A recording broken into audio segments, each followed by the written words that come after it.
Hello everyone. সন্ধেবেলা ঘুম থেকে উঠে হাত মুখ ধুয়ে বেরিয়ে পড়লাম আমার প্রতিদিনের সেই মহান কাজটি করতে, মানে হাঁটাহাঁটি।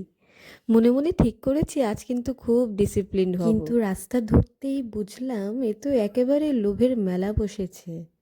চারিদিকে মোমো, চপ, কাটলেট এমনভাবে দোকান সাজিয়ে বসেছে যেন সবাই মিলে আমার ডায়েটের সঙ্গে ব্যক্তিগত শত্রুতা করছে। নিজেকে অনেক বুঝিয়ে বললাম, না, আজ এসবের দিকে আর তাকানো যাবে না। তাই মাথা নিচু করেই হাঁটতে লাগলাম। কিন্তু একটু এগোতেই দেখি ফুচকার দোকানগুলো লাইন দিয়ে দাঁড়িয়ে আছে। শুধু ফুচকা বললে ভুল হবে, ফুচকা, ঝালমুড়ি, বার্গার, আইসক্রিম আরও কত কী।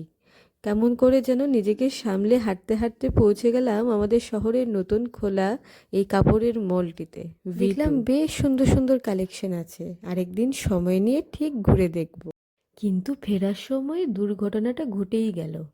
ফেরার সময় নিয়ে আসলাম গরম গরম চিকেন মোমো, তাও এক প্যাকেট নয়, তিনটে প্যাকেট।